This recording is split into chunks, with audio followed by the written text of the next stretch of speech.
निडर आदमी, फियरलेस दोसे वाले का कमाल। वो एक घना जंगल था। वहां पर पानी का एक झरना रहता है। उसके बाजू में ही एक छोटा सा घर भी था। उस घर में गंगा बोलकर एक औरत और उसका लड़का सुंदर रह रहे थे। वो घर के आंगन में सब्जियां उगाते थे। वो उगाने के बाद उनको सुंदर ले जाकर बाजार में बेचकर पैसे कमाकर घर को लगने वाला पूरा सामान खरीद कर आता था। एक दिन रात में माँ और बेटे गहरी नींद में सो रहे थे। तब अचानक हवा तूफान शुरू हो जाती है। बिजली की कड़कड़ाहट के साथ बारिश भी शुरू हो गई।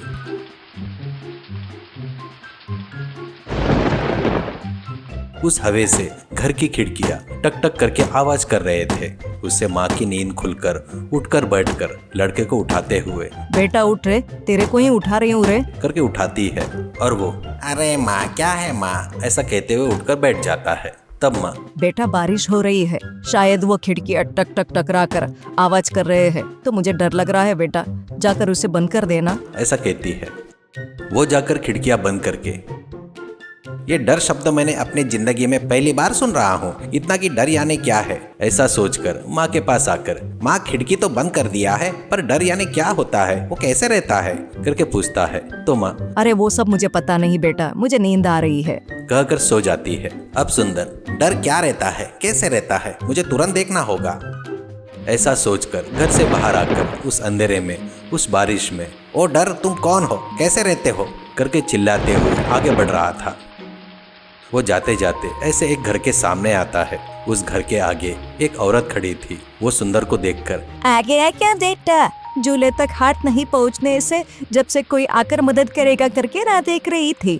तू थोड़ा अंदर आकर मुझे अपने कंधे पर खड़े रहने दिया तो मैं ऊपर बांध कर रखे मेरे बच्चे को झूले से उतार लूंगी, करके कहती है। पर सच में वो इंसान के रूप में एक राक्षसी थी। वो सुंदर को पैरों से कुचलकर मारकर उसको खा जाना, ऐसी उसकी इच्छा थी। तब सुंदर, ठीक है चलो माँ अंदर चलो, कहते हुए अंदर आया।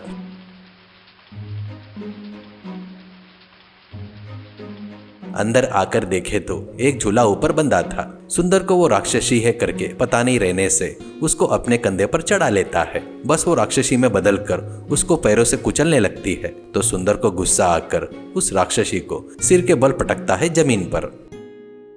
बस राक्षसी डर के मारे उठकर वहां से भाग गई।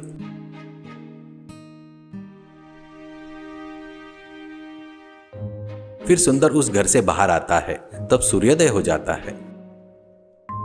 वो थोड़ी दूर जाने के बाद उसको एक चोरों का गिरोह दिखाई देता है। तब उनका सरदार, ए कौन है रे तू, यहाँ पर चिड़िया भी उड़ने से डरती है, पुलिस भी यहाँ आने से घबराती है, ऐसे तू कौन है बगैर डरे यहाँ पे आ रहा है, करके कहता है। तो सुंदर, वो डर क्या है, कैसे रहता है, देखने के लिए ढूंढते हुए आ रहा हूँ, करके कहता है। वो सुनकर सभी चोर जोर जोर से ठहाके मारकर हंसने लगते हैं। तब सरदार उसको एक तवा और गुंदा हुआ आटा देकर, वो देख उन झाड़ियों के पीछे जो शमशान है ना, वहाँ पर जाकर इस आटे से डोसे बनाकर लेकर आ, तब डर बोले तो क्या है तुझे पता चल जाएगा, करके कहता है। सुंदर, क्या डर वहाँ रहता है क्या, लाओ इधर लाओ, करके वो लेकर चला गया। अब वो शमशान में जाकर एक समाधि के बाजू में पत्थर जमा करके थोड़े से लकड़ियां चुनकर लाकर उन पत्थरों के बीच में डालकर आग जलाता है और उस पर डोसा डालकर सेकने लगता है। तभी बाजू के समाधि में से एक लंबा हाथ बाहर आकर, बेटा मुझे एक डोसा देना, ऐसा कहता है। डोसा सेकने में व्यस्त सुंदर को चिढ़ आ जाती है और वो, क्या डोसे का स्वाद दिखाओ क्या, जिंदा है उन लोगों की भूख मिटाना महत्वपूर्ण है या मरे हुए तेरी भूख मिटाना महत्वपूर्ण है, रुक जा तेरे को बताता हूँ, ऐसा बोलकर अपने हाथ के गर्म चिमटे से उसको झटका लगाता है। बस उस झटके से हाथ वापिस समाधि में चला गया।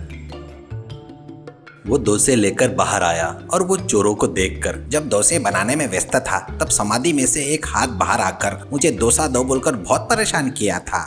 मुझे चिढ़ आकर उसको गर्म चिमटे से चटका दिया, बस वो तुरंत वापस समाधि में चला गया, करके कहता है। उसका निडर बना देखकर चोर लोगों को झटका लगता है। तब सरदार, बेटे वो हाथ को तूने चटका दिया क्या, अरे बाप रे, अब तेरे को डर दिखाना हमारे बस की बात नहीं है, अब तू यहाँ से गया तो हमें पुण्य मिलेगा बेटा, तू हमको छोड़ दे बेटा, करके बोलता है। वो ठीक है कहकर वहां से चला गया। कुछ दूर चलने के बाद उसको एक बुढ़िया मिलती है और वो बेटा तुम कौन हो और इस जंगल में अकेले क्या कर रहे हो? तेरा कौन सा गांव है और तू किस कान से घूम रहा है? करके कहती है। तो वो मुझे डर बोले तो क्या है पता नहीं, वो कैसे रहता है, कहाँ रहता है, देखने की इच्छा से उसको ढूंढते हुए निकला हूँ, पर मुझे अभी तक नहीं दिखाई दिया। ऐसा कहता है। ये सुनकर उस बुढ़िया को हंसी आकर तेरे जैसे ही मेरी एक नातिन है, वो बहुत ही बुद्धिमान है, वो तेरी इच्छा जरूर पूरी करेगी। चल मेरे साथ घर चलते हैं, उससे पूछेंगे। ऐसा कहती है। वो उसे लेकर अपने घर आती है। घर में उसकी नातिन थी, उसका नाम मंदाकिनी था। उसकी शादी करना चाहिए बोलकर बुढ़िया कब से प्रयत्न कर रही थी। अब बुढ़िया बेटी इस लड़के को डर यानी क्या है पता नहीं है, सुना है तू उसको उसके बारे में बताओगी क्या? कर उसको घर लेकर आई हूँ करके कहती है। तभी सुंदर अपने बारे में उसको सब कुछ बताता है। तो मंदाकिनी अच्छा तो डर क्या है मैं दिखाऊंगी, ऐसा सोचकर पैर धोकर आओ, खाना परोसती हूँ करके कहती है। वो जाकर हाथ पैर धोकर आकर खाना खाने के लिए बैठ जाता है।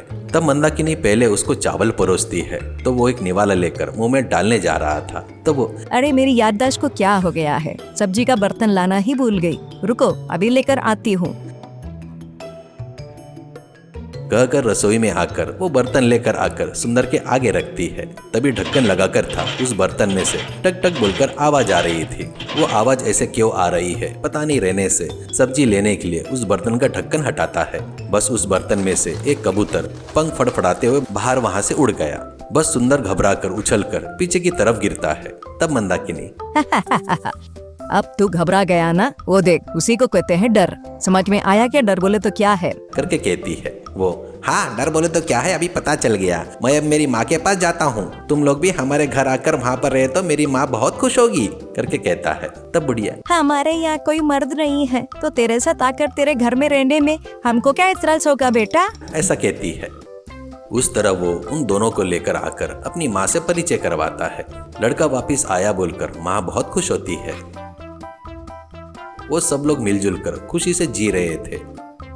तब एक दिन माँ मेरा बेटा शारीरिक मेहनत करके सभी तरह से अच्छा इंसान है, ऐसा मैं सोचती हूँ। ऐसे लड़के को मंदाकिनी जैसी बुद्धिमान लड़की पत्नी बनाकर आई तो उन दोनों की जिंदगी बहुत अच्छी रहेगी। कहकर मंदाकिनी की शादी सुंदर से करवा कर सभी लोग मिलजुल कर और खुशी से जी रहे थे।